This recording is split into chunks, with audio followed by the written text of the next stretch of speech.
Perhaps you and your fellow agents push your way through the jungle, your clothes clinging to your bodies in the humidity. You push aside some low brush and find yourselves right at the edge of a clearing. Just 15 to 20 feet away, a group wearing black cloaks circle around a stone altar. Their arms extend upward, chanting in an unfamiliar and unsettling language. The chanting grows in pace and volume. You look to your fellow agents. You hadn't discussed what to do in a scenario like this, partially because planning ahead is really hard, and partially because the majority of your brain quits working while you're playing tabletop role-playing games, though it's not completely clear why this is the case. If there's a term for this phenomena, I'd like to know it, but the question hangs unspoken in the air. What do we do? A fellow agent raises his rifle towards the cloaked figures. The chanting swells. You raise your rifle towards them as well. Good guys don't wear cloaks and recite incantations around stone altars in jungles anyways, right? Or perhaps you and your fellow agents are roughing up what appears to be an old man in an alleyway. You're yelling strange questions about artifacts, rituals, and cures. A good Samaritan pulls out a phone and you scatter to the wind before the police show up and start asking impossible questions. It ain't their fault they blew your impromptu interrogation. They don't know the old man's face is just a mask. They haven't seen what squirms beneath that mask. Or perhaps your situation is far more mundane. You're in another screaming match with your spouse. They called your work about that out-of-town trip you used as a cover for your latest operation. Now they know you lied and want answers. The drinking, the isolation, the irritability, and now lying about work to top it all off. But you can't satisfy them. They think what they want is the truth, but the truth would break them. No, this is your secret, your burden to bear. Better for them to think you're a cheater than to force them to consume that most grim substance, the loathsome truth.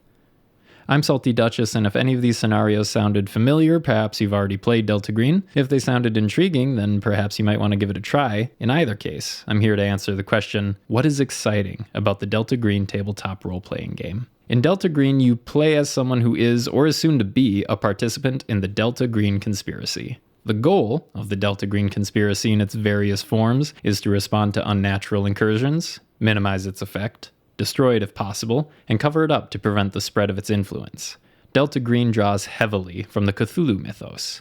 If you're unfamiliar, the most basic outline is that humanity at a cosmic scale is no more consequential than ants are at a human scale. The influence of otherworldly entities occasionally penetrates into our world, though not necessarily intentionally. See, we would like to think humanity is important enough that these outer godlike entities would notice us, but it is often the case that an errant dream or an inconsequential fragment of such beings is enough to plant the seeds of a devastating incursion. It falls on the brave and soon-to-be broken agents of Delta Green to uproot these incursions before they propagate and become permanently entrenched.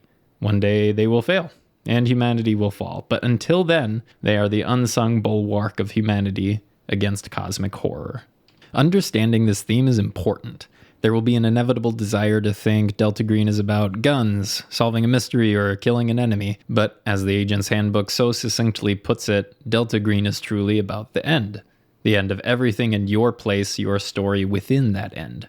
If you're into role-playing games but not into reading full rulebooks, just try giving the first half page of the Agent's Handbook a read. It sets the tone of the game perfectly. The way the bulk of the game works mechanically is you'll roll 100-sided dice against your various skills, and if you roll under your skill value, you succeed. Word to the wise game master, in many situations outside of violent altercations, you want to just let your agent succeed on their skill check if their skill value is sufficiently high for the task. This is how the officially published scenarios tend to operate, and I missed that memo on my first few games.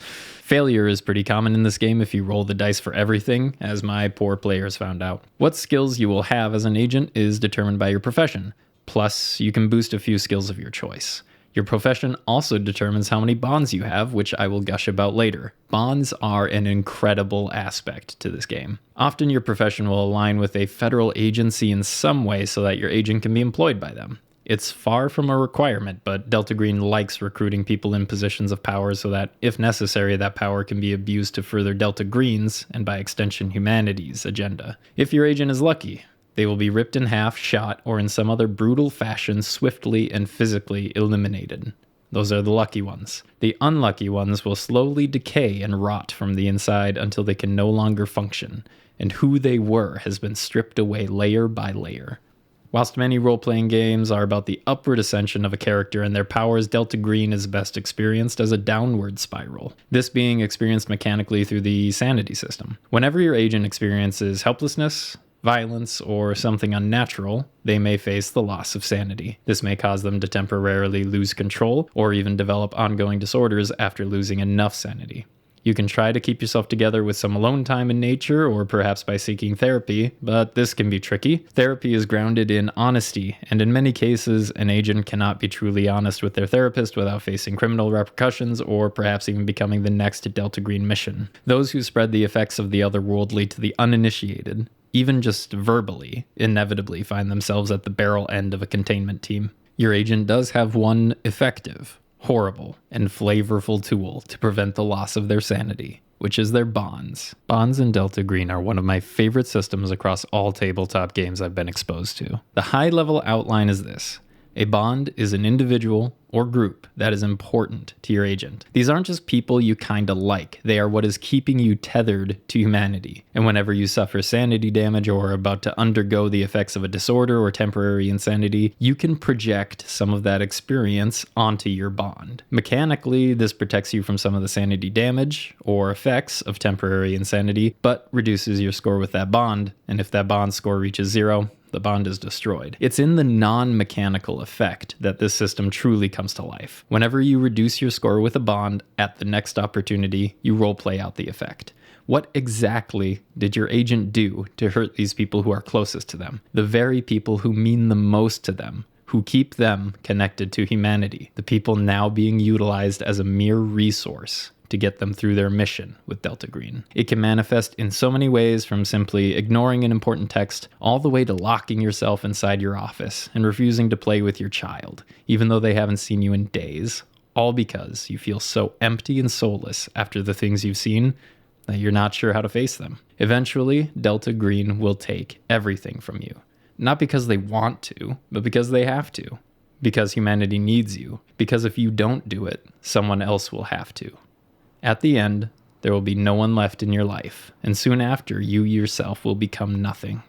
That is the fate of the unlucky agent in Delta Green. Thanks for your time. Bye.